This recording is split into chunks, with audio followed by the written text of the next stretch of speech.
Bom dia. Bom dia a todos e a todas. Na nossa sessão 3 sobre Net Zero or Not Zero, uma panorama corporativo de governança do Net Zero, no nosso treinamento, programa de treinamento da Juventude Global. Hoje temos palestrantes super interessantes e eu também vou ter uma palestra. Eu sou Alexis McGivern, e vou passar para minha colega Myrna. Olá a todos, sou Myrna. Atualmente estou em Cairo e é uma grande honra poder facilitar esse painel. Eu facilitei o painel no ano passado e caso tenham qualquer dúvida, por favor, falem comigo. Estou muito feliz e contente de participar do painel de hoje.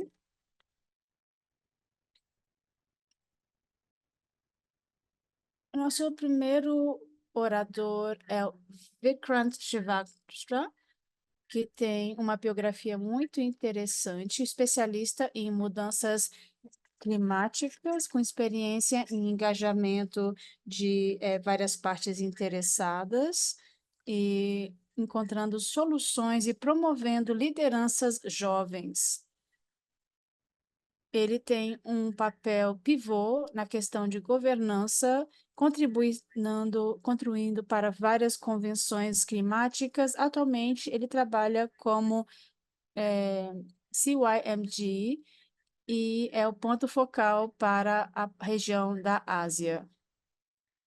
Adicionalmente, Vikrant é consultor também e trabalha em organizações acreditadas. E apesar do Vikrant estar trabalhando no caminho em direção à Net Zero da Índia. Muito obrigada. Muito obrigado, Myrna e Alex, pela apresentação. Vou compartilhar a minha tela. Só um momento, por favor, pois eu não estou vendo o chat. Está ótimo. Muito obrigado pela maravilhosa apresentação. Bom dia a todos e a todas. Boa tarde ou boa noite, independente de onde estejam. Até o final da apresentação, eu espero que vocês vão compreender uma das questões-chave do compromisso da Índia para alcançar o Net Zero, incluindo alguns desafios que estamos vivenciando em relação ao carvão e a transição e a eliminação progressiva do carvão. Estamos também, ou vamos falar também de um estudo de casa, onde vamos ver o papel ativo da participação da juventude na eliminação dos desafios na área corporativa.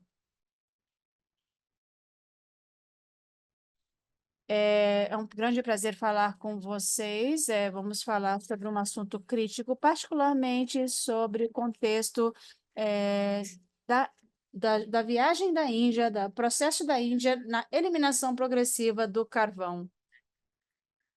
E nosso intuito é alcançar net zero até 2030, e percebemos a necessidade de sustentabilidade. Não é uma tarefa fácil, porque a Índia tem, como todos devem saber, tem uma demanda muito alta de carvão, como meio energético no momento, e uso extensivo, e então estamos trabalhando nessa questão de, como podem ver na minha tela, temos esse alvo, Net Zero Targets, e vemos que existe uma falta de matriz energética limpa e energias renováveis também. Agora podemos ver aqui na minha tela as energias principais utilizadas. A principal é o carvão, 60% da matriz energética vem do carvão.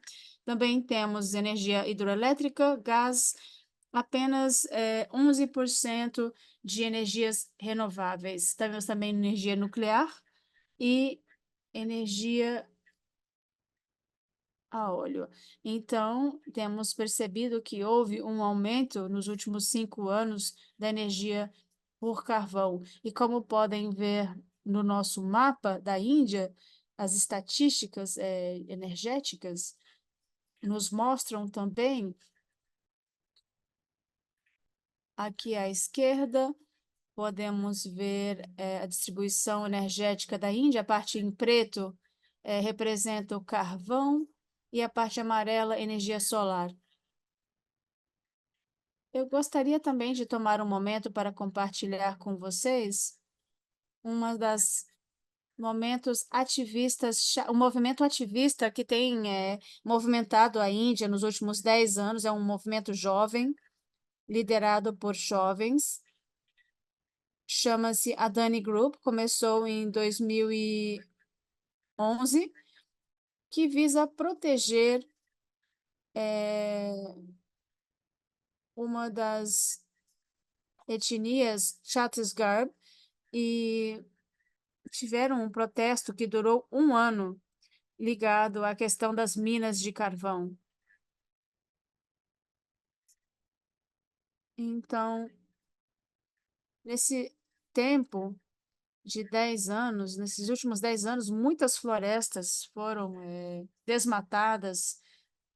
Teve um crescimento, no entanto, crescente da juventude no combate ao desmatamento e à energia providenciada pelo carvão. Então, vemos como a energia de carvão ela acaba deteriorando ainda mais o meio ambiente. Então, a questão chave desse programa de 10 anos foi que começou em 2011 e quase acabou em 2021 com uma lei que estipulou um novo projeto e também forneceu proteções legais. E como podem ver aqui na minha tela, também temos um líder, Alok Shukla, é um ativista que ganhou um trabalho, um prêmio do Goldman Environmental Prize, pela sua campanha contra o carvão e o uso do carvão como fonte energética. Então, esse movimento realmente foi liderado pela juventude no local onde começou essa atividade de mineração. E na Índia inteira, vários jovens se juntaram ao movimento.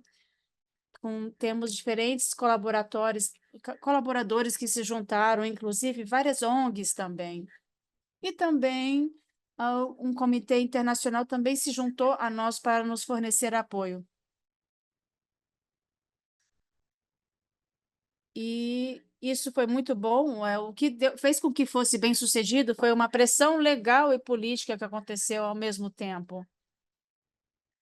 E o prêmio Goldman Environmental, o prêmio ambiental Goldman, foi um dos destaques dessa iniciativa. Tendo dito isso, eu sei que eu não tenho muito tempo, mas tendo dito isto, 3 dos objetivos-chave que precisamos discutir e continuar solicitando do nosso tribunal, um é a transparência, não somente no contexto da Índia, como também no contexto corporativo, não somente da parte do governo, mas da parte corporativa também.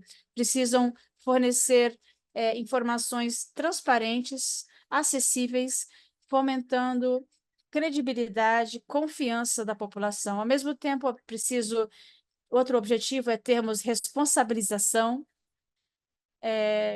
de todas as partes envolvidas e ver como que diferentes atores-chave podem ser considerados se responsabilizarem, que sejam responsáveis pelos danos causados à natureza. E o último objetivo é a questão da colaboração, fazer com que exista colaboração entre o governo, a sociedade civil. E, de acordo com o contexto da Índia, existe 60% da poluição é causada pelas atividades carvoeiras, e é preciso realmente, esperamos que os líderes vão promover essa questão da responsabilização e vão se juntar para trazer inovação para essa solução climática e de mudanças climáticas. Eu vou parar por aqui e, caso queiram compartilhar, que eu compartilhe a apresentação, ela ficará disponível. E eu também, o relatório que eu compartilhei na minha apresentação também pode ser acessado para compreenderem melhor a situação na Índia, compreenderem as recomendações, etc. Vou passar a palavra para Myrna. Muito, uau, incrível, muito obrigado. E muito obrigado também por ser pontual e por compartilhar a sua apresentação. Alguém tem a mão levantada? Temos momento para as perguntas ou fazemos as perguntas depois? Eu tenho uma pequena pergunta. Pode fazer a pergunta. Seja breve, por favor. Eu sou do Sri Lanka e estou trabalhando atualmente nessa questão de mudanças climáticas e eu estou curiosa sobre, tradicionalmente, como, como você pensa que a Índia está trabalhando nessa questão, da mudança de matriz energética? Eu não posso falar da parte do governo, mas sou um observador desses conhecimentos tradicionais, trabalho com comunidades indígenas na parte ocidental e na região Indo-Malaia. Então, eu sei que tem pessoas que estão em diferentes regiões e tem tido um momento de gatilho que tem justamente conseguido trabalhar com diferentes atores e não somente eles têm o conhecimento da sua terra, mas também das necessidades indígenas. E quando falamos com esses atores-chave, eles têm um papel muito importante. No contexto indiano, do ponto de vista pessoal, ainda tem uma grande lacuna que precisa ser preenchida, sobretudo quando estamos falando sobre países desenvolvidos e como o país se desenvolveu nos últimos 15 anos. Então, esperamos que isso vai considerar para termos pelo menos atores-chave da mídia quando estivermos tendo essa discussão e fazendo a transição da eliminação progressiva do carvão. Muito obrigado, Vikrant, pela sua apresentação, pelo seu trabalho. Algumas mensagens logísticas, antes de passarmos para o nosso próximo orador, eu percebi que algumas pessoas no chat estavam tendo dificuldade com o áudio. Queria solicitar que prestem atenção na parte de baixo da tela, clique no globo para escolher a língua de sua preferência e, caso tenha dificuldade, talvez esteja no canal errado. E caso ainda esteja tendo problemas, também pode assistir a gravação depois. Também vamos ter salas de discussão nos últimos 20 minutos da sessão, então, se puderem colocar ao lado do seu nome a língua, por exemplo, francês, espanhol, árabe, português, você vai poder selecionar a sala. Então, por favor, coloque, Jamie, se puder compartilhar a tela, eu te agradeço. E aviso final, temos um pequeno teste que vai sair na sexta-feira, que vai cobrir o material que foi passado nas últimas 2 semanas. Então, com essa sessão, com o Vikrant, a minha e a da Camila, são resultados-chave dos aprendizados. Então, deveria saber o que você poderia ser capaz, ao final do nosso curso, conseguir entregar mensagens-chave ligadas à convergência, ligados também aos compromissos net zero, e finalmente entendendo como a inteligência artificial e o uso inteligente e responsável da inteligência artificial é de suma importância. Maravilha! Então, agora teremos a apresentação da Camila Heslop.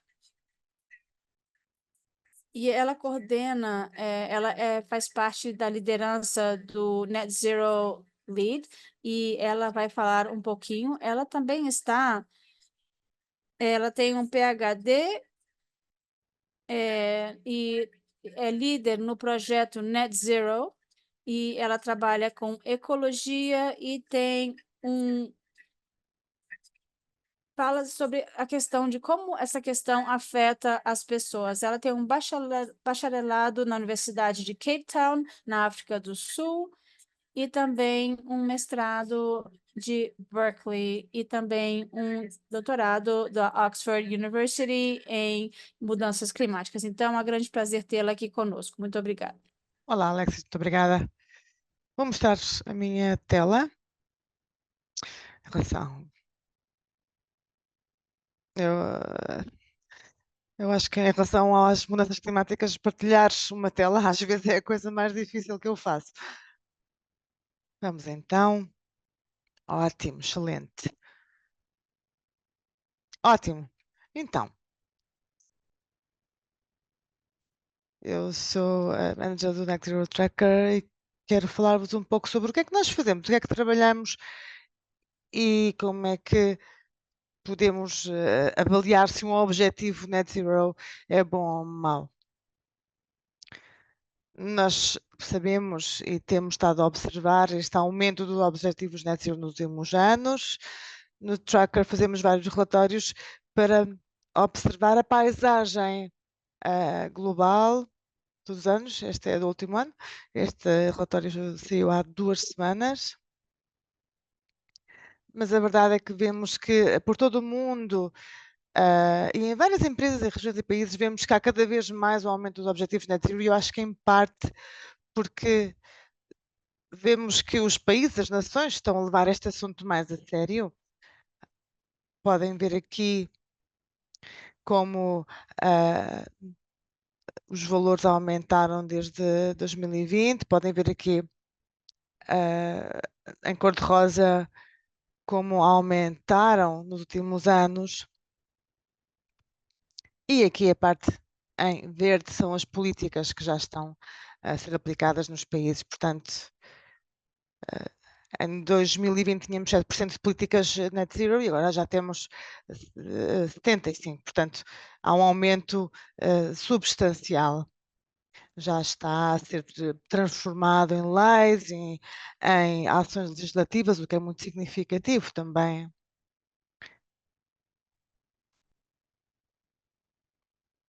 Vemos também que há muitas entidades que já estão a adotar as medidas, os objetivos net zero.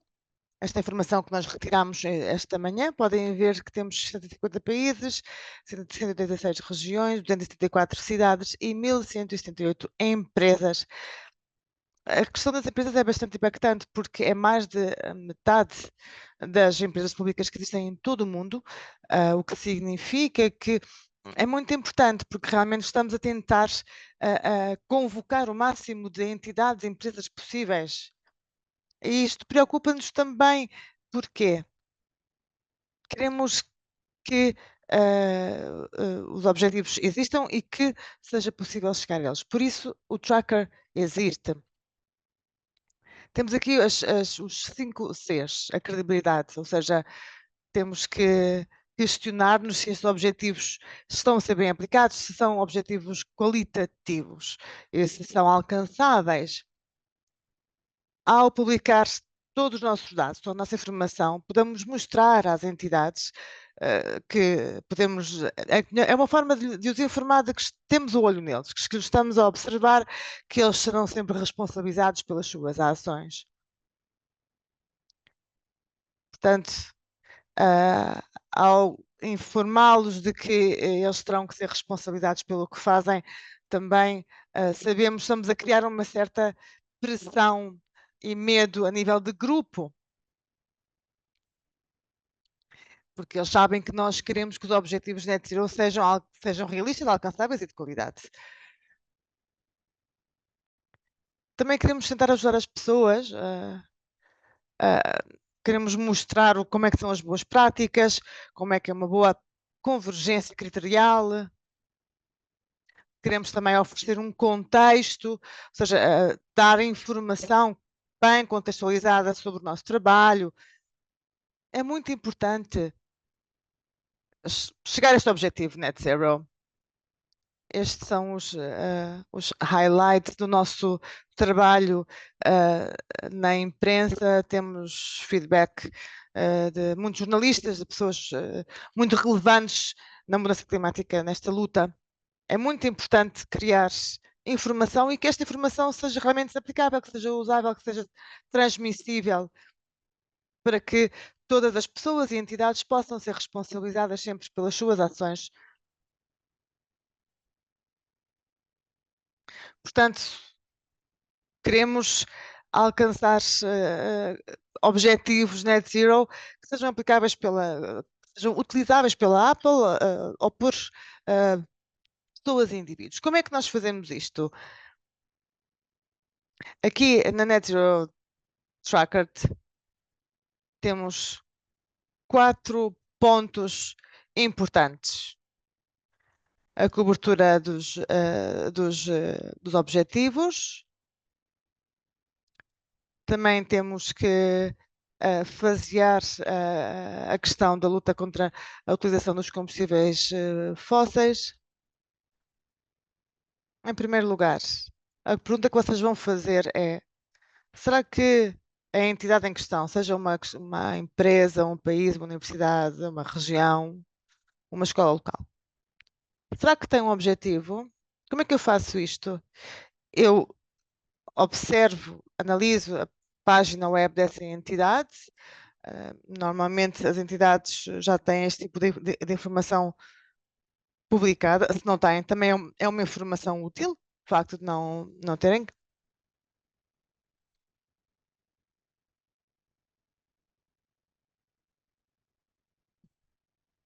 Se vocês forem, se procurarem, por exemplo, no Google South Africa Net Zero, podem ver que essa informação já está publicada na página governamental, não é?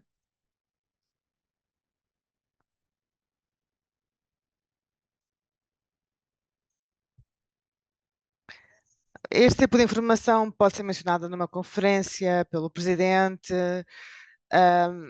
Explicam-se nessa página quais é que são os objetivos que foram alcançáveis e como. Então temos que ver como é que cada entidade toma decisões.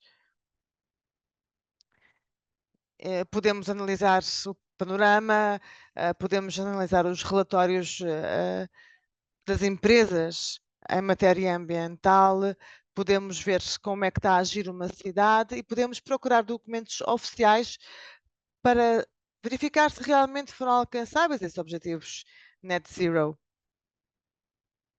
Por exemplo, o que acontece na África do Sul, foi aprovada uma lei ambiental que não inclui os objetivos net zero, então não é uma lei sólida.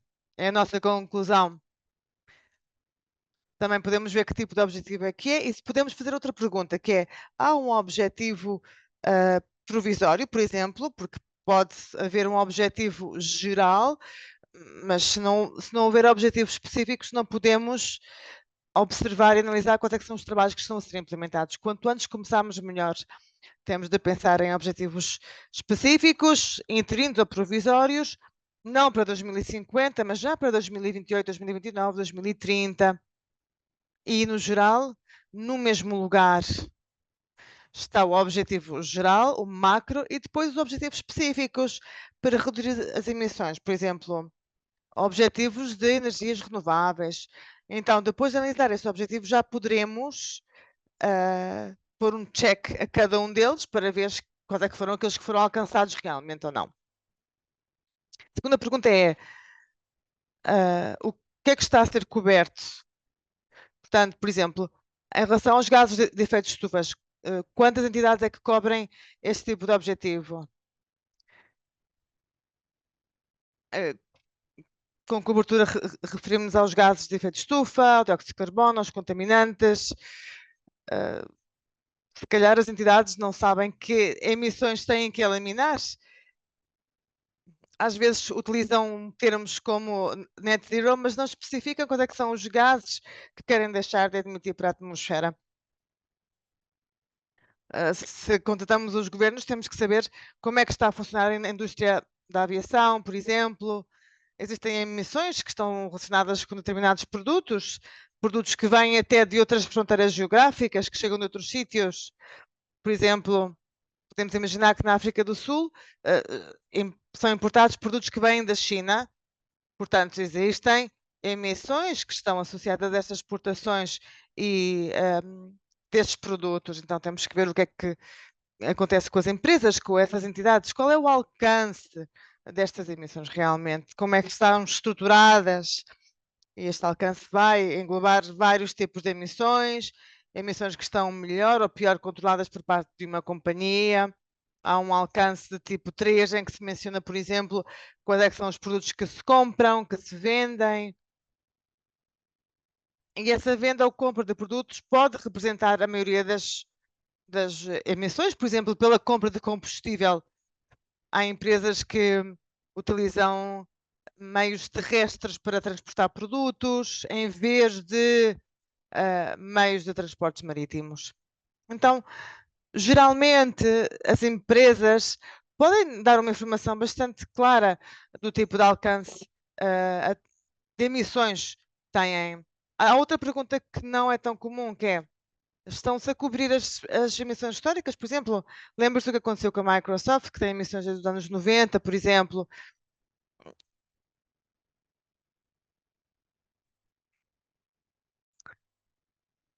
Há pessoas que dizem, net zero, sim, mas não há uma ideia clara e específica de quais é que são as emissões históricas que fazem parte do net zero.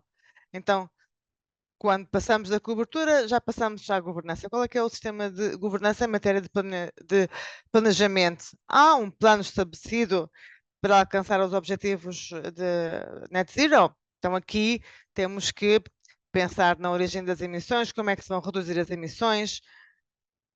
E aqui encontramos diferentes indicadores que podem estar consagrados nos relatórios, os relatórios que estão a ser elaborados sobre os progressos que estão a ser feitos. Por exemplo, há pouco tempo vi o relatório da Apple, que fala sobre os progressos de 2023 que conseguiram em relação aos objetivos que estavam especificados. Depois, render contas. Temos que garantir que os governos são capazes de exigir responsabilidades se os objetivos não são cumpridos. Isto pode acontecer, por exemplo, também dentro de um âmbito empresarial, onde os trabalhadores ou podem ver os seus salários reduzidos se não se alcançam esses objetivos. Por exemplo, temos que ver também o que acontece no âmbito da liderança. Agora, o meu indicador favorito e mais aborrecido, se calhar, é o da igualdade, da equidade. Na Net Zero Tracker, nós pensamos em duas coisas. Em primeiro lugar, temos a justiça, ou seja, uma distribuição justa. Como já sabemos, são várias e diferentes as entidades que contribuem para as emissões a nível mundial. Então, se pensamos no que acontece na África do Sul, no Reino Unido, vemos que os dois países contribuíram muito e de uma forma histórica para as emissões atmosféricas do Reino Unido, porque foram os primeiros a começar realmente. E a África do Sul, porquê? Porque tem um sistema energético em que predomina o carvão. Se depois pensamos nos dados que se geram, vemos que aqui saem mais emissões para a atmosfera. Então, estes dois países em concreto têm que ser muito mais ambiciosos, não é?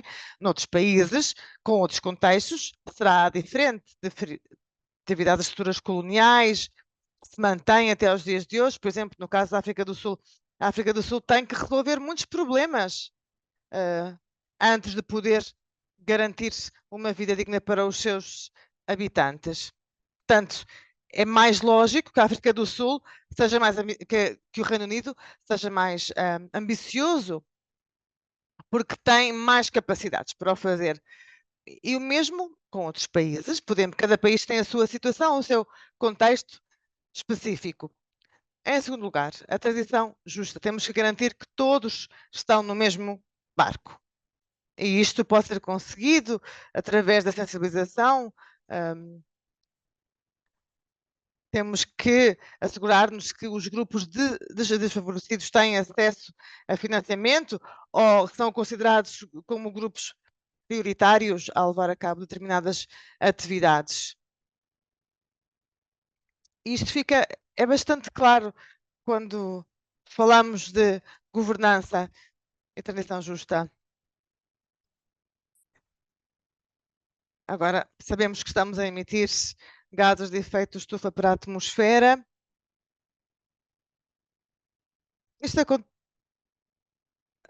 Isto é, estão muito na moda agora os créditos de compensação de carbono. Por exemplo, a Apple tem objetivos já para 2030 para conseguir o net zero.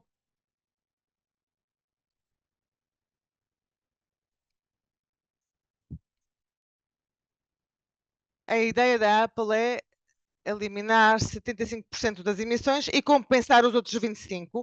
Então, para que recebam esses créditos, existem determinadas condições. Têm que estar bem especificadas quais é que são as quantidades. E a verdade é que para chegar ao net zero temos de ter em conta os modelos que existem atualmente.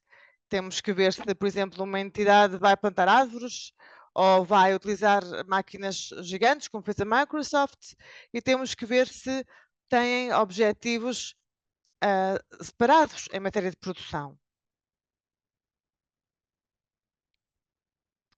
Isto é o que nós fazemos para analisar um objetivo net zero, para determinar se é ou não factível. Estou agora a apresentar um exemplo um pouco mais amplo sobre os créditos para que possam ver.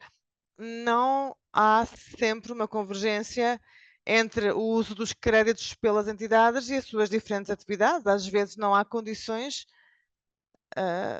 detalhadas. Por isso é muito importante ter esta informação, ter estes dados, porque os créditos de compensação de carbono podem ter grandes consequências. Estes créditos podem afetar as, as terras de determinadas populações, podem fomentar a plantação de árvores, podem ajudar determinadas comunidades. Portanto, as empresas têm que ser muito concretas ao estabelecer os objetivos que pretendem alcançar. Sendo assim, temos que ver se há ou não objetivos de compensação. Só tenho 3 minutos pela frente, vou falar rapidamente sobre a inteligência artificial e o Net Zero Tracker. Tive bastante sorte ao longo da minha vida porque trabalhei com voluntários de todo o mundo, voluntários que estão muito envolvidos com o Net Zero Tracker e que fazem todo este processo que eu acabei de explicar. Portanto, se quiserem unir esta iniciativa, será um prazer. Podem ver o nosso trabalho na nossa página web. E os voluntários não têm que fazer muito, realmente podem utilizar a inteligência artificial para ajudar. Utilizamos o seguinte processo. O que é que faz a inteligência artificial aqui? Temos um objetivo geral, criamos uma espécie de dicionário daquilo que queremos alcançar e depois o computador faz uma busca exaustiva com o nosso dicionário, com os nossos termos e depois dá-nos determinados resultados. Então, realmente não temos que fazer buscas individuais, porque o computador vai procurar dados de acordo com determinados termos e assim podemos ver que objetivos é que foram propostos por determinadas entidades. Podemos recolher informação de diferentes partes da internet. Isto é muito útil. Outra coisa que fazemos com a inteligência artificial é a seguinte. Esta ferramenta é utilizada para coisas incríveis. O que é que nós fazemos aqui? Vemos o que é que está a acontecer, como é que estão a ser aplicadas as leis, como é que estão a funcionar as leis ambientais e aqui podemos fazê-lo com uma ferramenta específica de inteligência artificial. Acedemos a publicações da Oxford, Podemos também, por exemplo, fazer perguntas sobre o relatório IPCC. E assim podemos dar mais vida aos nossos relatórios. E também podemos colocar perguntas sobre os objetivos Net Zero. Acho que isto é muito útil. Este motor de busca é muito útil porque nos permite reunir informação de todas as partes, que depois podemos compreender melhor. Porque esta ferramenta facilita tudo. Foi um prazer falar com vocês e espero que possam fazer as vossas perguntas. Muito obrigada. Muito obrigada, foi um prazer ouvir-te. É genial. A Camila e eu trabalhamos muito juntas no escritório e eu vejo que ela trabalha, é excelente. Muito obrigada. Vou Vou partilhar o compartilhar a ecrã. tela novamente. Só lembrete, temos um tempo para perguntas e respostas depois, e eu vejo que tem algumas perguntas que estão no chat, e gostaria de ver essas perguntas. Muito bom ver essas perguntas, muito obrigada. Vou agora compartilhar a minha tela. Muito bem. Estão conseguindo ver minha apresentação? Sim? Nossa próxima oradora, estamos muito felizes de ouvir essa oradora, todos a conhecem do programa desse ano, mas eu vou apresentá-la de toda forma. Alexis McGivern é a gestora do Oxford Net Zero, num grupo de pesquisa interdisciplinar baseado na University of Oxford, trabalha para traduzir as pesquisas acadêmicas sobre Net Zero em orientações para corporações, sociedade civil, criadores de políticas públicas e pessoas da comunidade. Ela co-criou e dirige o Global Youth Climate Training Program, como vocês todos sabem, que é uma colaboração entre a Universidade de Oxford e o Global Youth Coalition para treinar jovens que trabalham conjuntamente com a questão das mudanças climáticas. Ela também é co-diretora e trabalha com consultoria. Antes de trabalhar com questões de mudanças climáticas, trabalhou por muitos anos na União para a Conservação da Natureza, consultora de biodiversidade. Então, a Alexis vai falar sobre muitas coisas, sobretudo sobre o panorama de governança Net Zero. Muito obrigada, é um prazer estar aqui com vocês.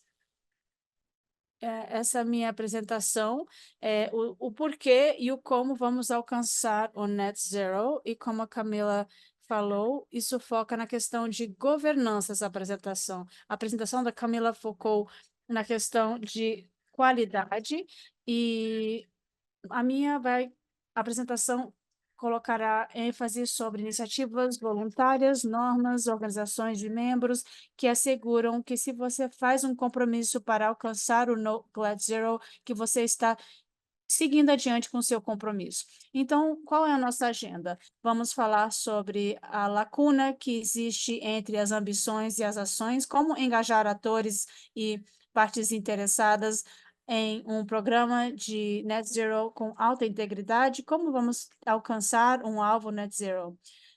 Uma coisa que eu sempre gosto de falar no início da minha apresentação é essa citação da Catherine Wilkinson, que escreveu um livro chamado All We Can Save. É um momento maravilhoso estar vivos num momento tão importante, e somos muito gratos por estarem aqui participando no treinamento. Eu sei que mudanças climáticas, para muitos de nós, para a maioria de nós que estão gastando o seu tempo livre fazendo treinamentos extra, realmente pode ser um pouco assustador e difícil de planejar para o futuro, e também entendemos isso, que essa exasperação, essa ansiedade ligada ao clima realmente é algo real. Então, é um momento para fomentar novas colaborações e mudanças. Então, é isso, vou começar. Então, eu e Camila trabalhamos num grupo de pesquisa chamado Oxford Net Zero, que é um grupo interdisciplinar de pesquisa pautada aqui na Universidade de Oxford, 40 pesquisadores de diferentes departamentos da universidade, e algo único do programa é que são pesquisadores de várias disciplinas que se juntam. Temos antropólogos trabalhando com físicos, com biólogos, cientistas da terra, advogados, e isso nos fornece uma abordagem e uma compreensão interdisciplinar sobre o que é alcançar net zero até 2050. Então, utilizamos esse conhecimento interdisciplinar para fomentar ações que sejam operacionais, que sejam possíveis. Então, falamos com sociedade civil, com negócios e alguns trabalhos que talvez vocês conheçam, o Oxford Offsetting Principles, que falam um pouco sobre que tipo de circunstâncias deveriam estar usando créditos de carbono. Então, e temos também o Net Zero Tracker, o rastreador Net Zero. Então, o que nós sabemos sobre mudanças climáticas? Tem muita coisa que conhecemos. O que eu gostaria de mostrar aqui tem a ver com o Warming Stripes, do professor Hawkins, da Universidade de Reading, que fica a 30 minutos de Oxford. Cada faixa desta representa anos ou segmentos de 2 a 5 anos, então isso nos mostra a temperatura média daquele ano. Então, se vocês não viram isso, eu tenho um colega que tem uma jaqueta feita dessas listras de aquecimento global. Então, é apenas um lembrete visual sobre como o nosso clima está mudando rapidamente. E o que nós sabemos sobre mudanças climáticas? Está de fato acontecendo devido às atividades humanas, e sabemos que temos aqueles que são mais vulneráveis e os menos responsáveis serão aqueles que sofrerão sobremaneira com os efeitos do aquecimento global. E sabemos também que estamos num momento crítico de intervenção que vai possibilitar que outros seres vivos de modo geral tenham um futuro aqui. Então, aqui temos um gráfico que nos mostra as emissões de gás de efeito estufa e os cenários de aquecimento global entre 1990 e 2100. Então, aqui mostra os diferentes cenários. O cenário roxo nos mostra se não tivermos nenhum tipo de política de clima implementada. Essa é a parte roxa, caso não tenhamos nenhum tipo de política ou colaboração. Aqui é o que estamos aonde? Na faixa vermelha, ou seja, temos uma expectativa de aquecimento global de 2,5 a 2,9 graus Celsius com as políticas atuais, e temos aqui a linha pontilhada roxa e azul, que nos mostra o que seria o cenário ideal. E isso é importante de se lembrar, que quanto mais continuarmos a dobrar essa curva para baixo, através das colaborações, mais próximos de ter um futuro. E por que nos preocupamos tanto com net zero até 2050? Camila também mencionou isso e John Lang também mencionou isso na semana passada, mas net zero até 2050 tem a ver com equilibrar recursos e emissões na atmosfera. E tem um pouco de confusão, às vezes, sobre o que é net zero até 2050. Esse gráfico, utilizamos ele muitas vezes em apresentações para explicar as diferenças entre os estados. Temos o business as usual, ou seja, o que está acontecendo no momento é que temos emissões, muitos combustíveis fósseis, redução dos mercados que são levados por energias sujas e uma troca de energias limpas, melhorias em eficiência. Aí temos aí a curva amarela, a parte amarela da curva, que tem a ver com neutro, carbono neutro, ou seja, existe ainda um uso contínuo de combustíveis fósseis, mas, ao mesmo tempo, complementação com energias renováveis. Aí temos o net zero, que é o quê? Quase zero uso de combustíveis fósseis, uma decarbonização completa de todos os setores, exceto alguns setores específicos, e emissões residuais equilibradas e remoção a longo prazo, enfim. E por que nos preocupamos sobre esses atores da sociedade civil, investidores, instituições financeiras, negócios? Todos são os atores-chave que podem contribuir a ações climáticas, mas que não são parte do governo. E por que eles são tão importantes?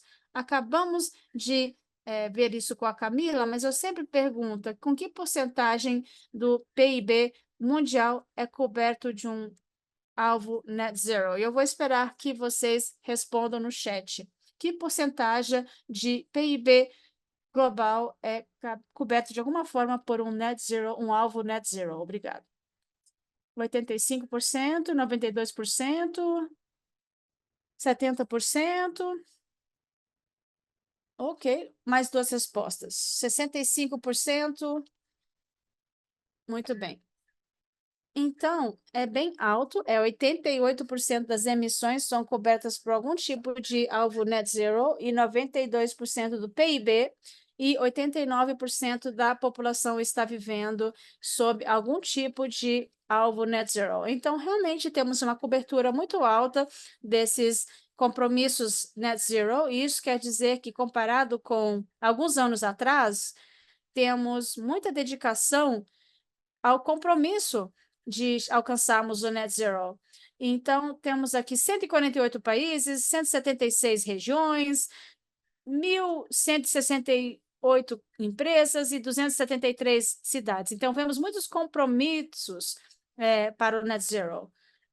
Então, aqui temos gráficos de um estudo que mostra que os alvos net zero estão aumentando ao longo do tempo. E vemos aqui no primeiro gráfico dos países o que foi proposto, o que está sendo declarado, o que temos em termos de política, o que está sendo implementado em termos de leis e o que de fato foi alcançado.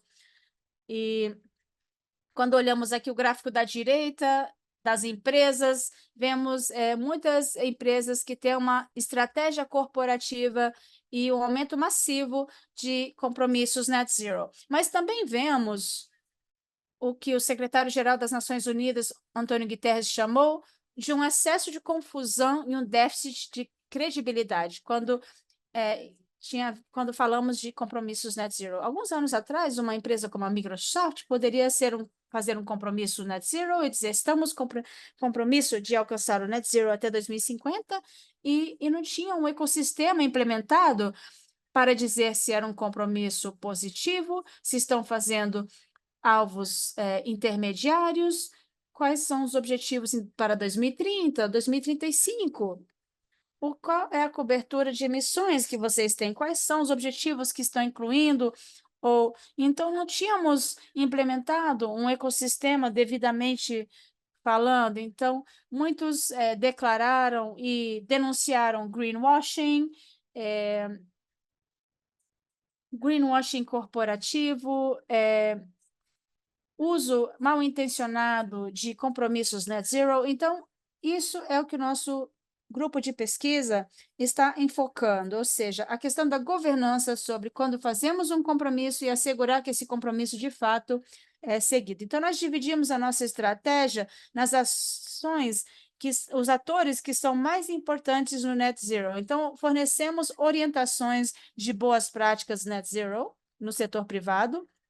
Aí tentamos alimentar essas boas práticas na comunidade de normas, ou seja, Organização Internacional de Normas, que poderá criar um mecanismo que pode ser auditado e avaliado no desempenho do net zero. Também conversamos com grupos da sociedade civil para mostrar as lacunas que existem de net zero, para ver se tal área é ou não é factível. E também falamos com a comunidade de políticas, fazemos recomendações de regulações e políticas que deveriam ser introduzidas para que estejam coerentes com as normas e com os objetivos. E, finalmente, também nos asseguramos que os nossos dados estão disponíveis publicamente para que todos aqueles que estão fora da comunidade possam se informar. Então, existem muitas preocupações ligadas a governanças net zero,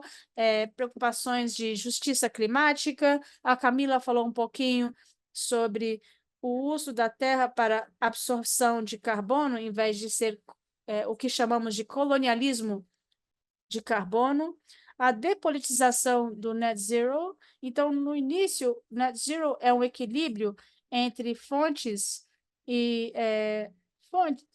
mas decarbonization tem muito a ver mais com toda emissão tem um impacto. Então, por exemplo, se estamos extraindo combustíveis fósseis, é preciso compensar, isso tem um impacto na saúde humana. Para termos acesso a esses combustíveis fósseis, e isso tem uma consequência na saúde dos seres humanos. Então, tudo tem implicações políticas e afeta a qualidade de vida das pessoas. Aí, como Tim Kruger mencionou na semana passada sobre a questão dessas preocupações, não é só uma questão de fontes e teoricamente, se a gente emitir por muito tempo e simplesmente remover tudo isso, chegando em 2050, o Tim falou sobre isso na semana passada, que existe um medo de não ser capaz de fazer essa transição da decarbonização. Então, tem também uma certa falta de confiança em relação aos atores corporativos, e eles nem sempre são muito confiáveis quando estamos falando sobre a indústria de combustíveis fósseis. Camila também falou sobre isso, sobre o nosso mandato de fazer uma eliminação progressiva de combustíveis fósseis. E a restauração de biodiversidade também é uma área-chave, e assegurando que estamos distribuindo soluções carbono. Então, o que é um bom alvo net zero? Eu vou ser sucinta, porque a Camila já falou sobre isso. Então, usamos esse acrônimo chamado SCORE na nossa estratégia net zero, ou seja, criamos planos e alvos de curto termo, curto prazo. Então, se você tem um compromisso de net zero de 2050, qual é o seu alvo de curto prazo? Então, em vez de termos apenas um alvo de longo prazo, é preciso ter alvos de curto prazo. Também é preciso ter uma cobertura em todos os GHGs e objetivos. Então, falamos sobre as emissões operacionais, e isso não cobre a parte das combustões dos combustíveis fósseis. Então, se você estiver dirigindo um carro que tem gasolina da Shell, não está necessariamente incluindo essas emissões no seu plano. E isso representa 80% das suas emissões. E queremos ver mais relatórios, mais responsabilização acontecendo. Então, é preciso publicar esses dados e, finalmente, queremos assegurar mais equidade para os trabalhadores, comunidades e para o mundo inteiro. Então, como a Camila mencionou, é considerada uma contribuição global para o net zero. Então, como assegurar-nos de que, agora que sabemos o que um alvo net zero positivo é, como ter certeza que as organizações estão seguindo isso à risca? Existe um ecossistema de governança muito complexo para alcançarmos o net zero. Fizemos uma avaliação com minha colega Gaia e Matilda, e a Gaia vai falar com vocês na quinta-feira para saber até que ponto esse panorama de governança está seguindo bons critérios de net zero e alcançando esse alvo de net zero. Então, olhamos 37 iniciativas de governança, relatando as orientações, e são documentos e orientações utilizados quando estão tentando planejar a sua estratégia net zero. E eles olharam isso através dos 7 fases, ou seja, preparando para o net zero, quantificando emissões de GHGs, estabelecendo alvos de redução de emissões de GHG, e olhamos essas 37 iniciativas diferentes, dividimos elas em iniciativas de orientações e estamos trabalhando com alguns assistentes de pesquisa, começamos a olhar cada uma dessas organizações, mapeamos as organizações para ver se elas estão de acordo umas com as outras ou não, pois o que nós ouvimos dos negócios 2 anos atrás é que eles querem estabelecer um bom alvo net zero, mas cada vez que eu tento estabelecer um alvo, todas essas iniciativas de governança me dizem que eu devo fazer algo de maneira diferente. E como eu estou recebendo orientações diferentes, então, existem muitas iniciativas de governança e fizemos essa pesquisa, portanto, de acordo com essa reclamação, e percebemos que muitas iniciativas de governança existem, mas que estão dizendo basicamente a mesma coisa. Então, atualizamos e refinamos esses grupos de governança, criamos campanhas orquestradas conjuntamente com diferentes organizações. Falamos também com a indústria de marketing, de propaganda, e eles falaram que seguiam campanhas, que faziam campanhas que precisam ser organizadas de acordo com certas normas e obedecer certas regulações. Então, temos esses cintos de proteção de governança e aqui a última parte sobre regulações, nós rastreamos certas regulações do G20 para ver até que ponto estão obedecendo esses critérios e para alcançar esse panorama net zero. E olhamos algumas normas, normas de compra e alguns também tabelas. E o que nós vemos é um crescimento massivo de regulações, uma panorama mais robusto de governança. E o que precisamos assegurar é que esse panorama de governança aumenta a questão do escrutínio, para ter certeza que quando você assume um compromisso, que as empresas estão de fato seguindo e tentando alcançar esse compromisso que foi feito. Então, qual que é o objetivo para daqui a 2 anos? Queremos aumentar a integridade dos compromissos net zero, lidar e administrar as lacunas e falar sobre a questão dos limites de emissões residuais, fornecer consultoria com serviços profissionais, e os 10% que sobram podem ser removidos com esses offsets, e a questão é ter certeza que alguns setores têm um limite muito baixo e podem emitir até 70%, só podem reduzir 70% das suas emissões e tem 30%, que é muito quando falamos da indústria. E temos outras áreas com as quais eu estou trabalhando, as questões de fornecedores de serviço.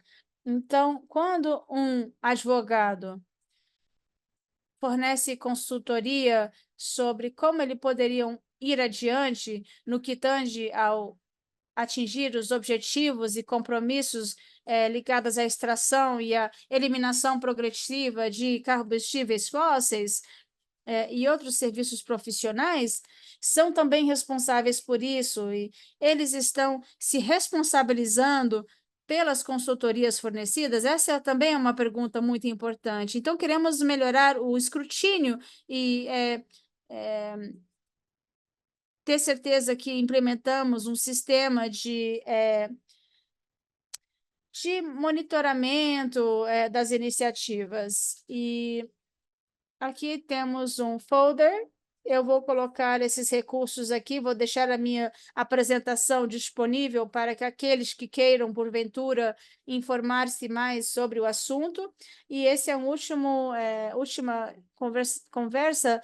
Temos uma colega de Oxford que criou uma plataforma chamada 26 mil conversas climáticas, e encorajamos as pessoas a ter conversas, e eles podem submeter suas conversas e anotações da conversa.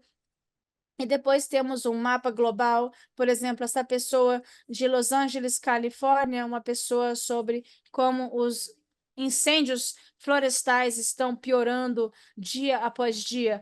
Então, estamos tentando rastrear as diferentes iniciativas no mundo, então é uma maneira de rastrear as conversas sobre climáticas que estão acontecendo no mundo inteiro. Caso queiram contactar-me por e-mail, por favor, anotem meu e-mail. Muito obrigada pela vossa atenção. Muito obrigada, Alexis. Tem tantas perguntas. Eu não creio que teremos o tempo de responder todas as perguntas, mas tentaremos com algumas. E para você e a Camila, como os países Uma podem pergunta para ti e para se a Camila. Como é que se preparar? preparam os países para que se possam monitorizar, especialmente os países em via de desenvolvimento, que não têm tanta capacidade para gerar dados? Podem escrever as perguntas no chat para que as possamos também enviar aos apresentadores mais tarde. Queres responder tu ou eu primeiro? Pode ir tu. É uma boa pergunta, não há dúvida nenhuma. Uma das coisas que nós ouvimos é que os países no sul mundial têm muitas dificuldades, vivem-se uma situação muito complexa. Eu já expliquei ou já explicaste com muita clareza que, basicamente, um país pode inspirar-se de exemplos de sucesso de outros países, de outras regiões, para poder trabalhar, porque às vezes as explicações técnicas por si só não são muito úteis, não é? Então, se vemos no que acontece noutros países, exemplos de sucesso, podemos ter uma boa fonte de inspiração e exemplo. No entanto, acho que deverá haver mais atenção na transferência de informação e de recursos do norte para o sul, porque realmente não podemos pedir ao sul mundial para aumentar as suas capacidades por si só, porque não têm essa possibilidade. E eu acho que a inteligência artificial aqui pode ser muito útil. Peço desculpa, estava a tossir, tive um ataque de tosse agora. Considero que o principal teria de ser o mecanismo de elaboração de relatórios sobre as determinadas contribuições a nível nacional. Isto poderá ajudar os países a conseguir informação detalhada sobre o trabalho dos mecanismos estatais no que diz respeito aos negócios, as empresas do sul mundial. Aqui temos que ter em conta a equidade. Obviamente, deverá haver o mesmo tipo de escrutínio nas empresas dos Estados Unidos e nas empresas da Namíbia. São contextos diferentes, portanto, temos que nos continuar a esforçar para que haja uma verdadeira integridade no que diz respeito aos compromissos de net zero. Temos que nos adaptar aos contextos nacionais e locais para encontrar um equilíbrio. Muito obrigada às duas. Próxima pergunta para que exista uma harmonia nos objetivos net zero, os países têm que estar em sintonia, têm que estar em sintonia todos os setores da economia.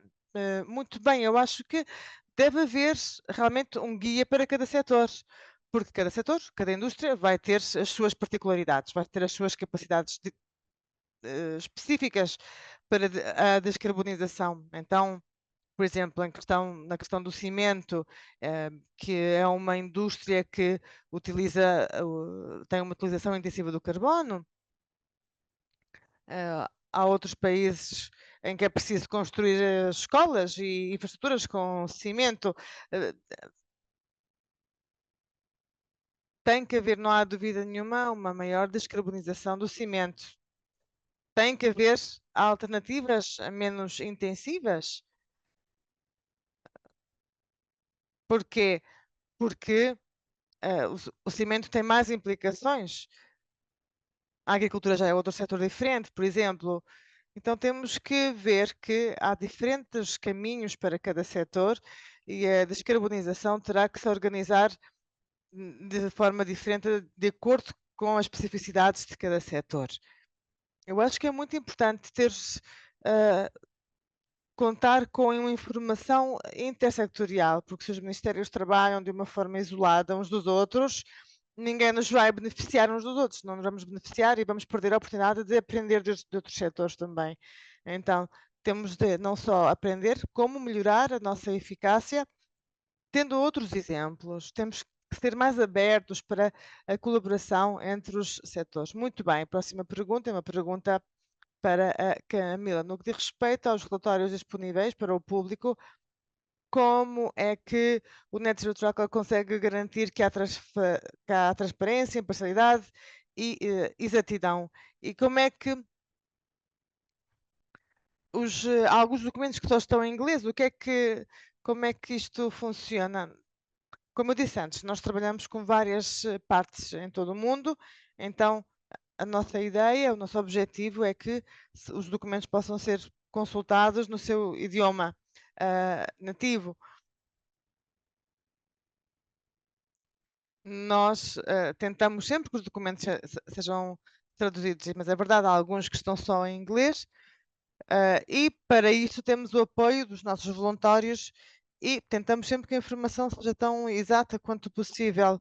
Temos o apoio de 2 voluntários que estão encarregados destas traduções e as pessoas também podem enviar comentários com as correções, se for necessário. Qual era a pergunta, afinal? Acho que perdi um pouco aqui. Transparência, imparcialidade e exatidão. Sim, todos os nossos dados estão disponíveis e podem ser consultados. Nós esforçamos-nos muito para que a transparência seja total para todos. Perdão, eu vi uma mensagem no chat sobre os voluntários. A Net Zero Trader depende dos voluntários, por isso vou colocar no chat e no e-mail recordatório os dados para que se possam candidatar como voluntários. Acho que é ótimo ver tantas pessoas interessadas em contribuir para o Net Zero Tracker. Portanto, se estão interessados ou interessadas, podem me enviar uma mensagem. Adorávamos contar com a vossa participação e o vosso apoio. Não achas que os países em vias de desenvolvimento e as empresas grandes, sobretudo na indústria dos combustíveis fósseis, já exploraram o mercado de carbono e os mecanismos de compensação para continuar a conseguir receitas, mas sem cumprir com os objetivos net zero? Estas estratégias podem ter um impacto ambiental muito negativo, em vez de fazer o contrário? Adoro esta pergunta, é uma pergunta muito, muito boa, não há dúvida nenhuma. Há um artigo académico excelente, vou tentar encontrá-lo para poder partilhar com todos vocês e vou colocar agora no chat. Eu estou obcecada com, com os compromissos das empresas de combustíveis fósseis, porque em muitos destes casos eles são autênticos mestres do greenwash, não é? Então vemos que há obviamente um desequilíbrio gigante entre o que eles dizem e o que eles fazem. Os gastos que eles fazem em energias renováveis são poucos, então estamos muito familiarizados com o mercado energético, é um mercado que conhecemos muito bem.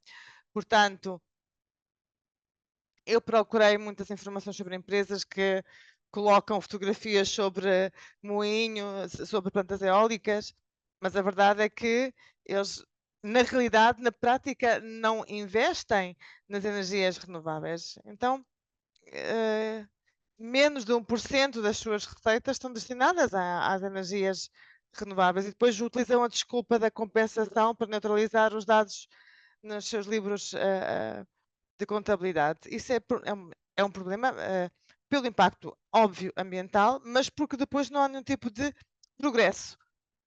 E no que diz respeito à reputação destas empresas, bom, a reputação que têm no mercado é falsa, obviamente, mas a verdade é que há um movimento cada vez maior para que a indústria de combustíveis fósseis seja responsabilizada pelo impacto ambiental negativo que tem estado a ter ao longo de todo este tempo.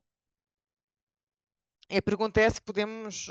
Há diferentes opiniões sobre se podemos ou não confiar nestes agentes. Eles têm capacidades para mudar, mas realmente.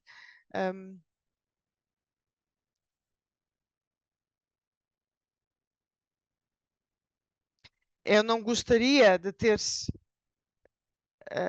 Gostaria que nos estivéssemos mais focados nas empresas e numa limpeza energética mais descentralizada, que estamos focados nessas grandes empresas, porque isto vai gerar mais problemas, porque a forma como eles gerem as suas atividades deixa muito que desejar. A sessão do dia 19 vai falar justamente deste tema de uma forma mais exaustiva. Vamos falar sobre os compromissos da Net Zero e espero que no dia 19 eu tenha mais tempo para falar sobre a indústria dos combustíveis fósseis. Espero que possamos falar mais sobre este assunto dia 19. Bom, já ficamos sem tempo, acabou a ronda de pergunta. Há muitas perguntas por aqui. Já reuni algumas na lista de perguntas. A Alex está no chat do Slack. Se quiserem fazer mais perguntas, ela pode responder. Ou outro companheiro. Vou agora informar quando é que são os palestrantes da próxima sessão. Na próxima sessão vamos ter, a dia 12 de setembro, vamos falar sobre o envolvimento dos agentes não estatais e o aumento das emissões no que diz respeito às CND. Contamos com a presença de Carly Young,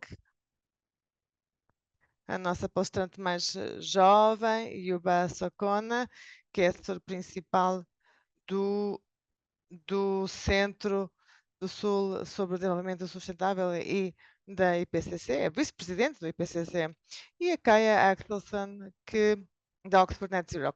Vão os três estar presentes na sessão da quinta-feira, dia 12.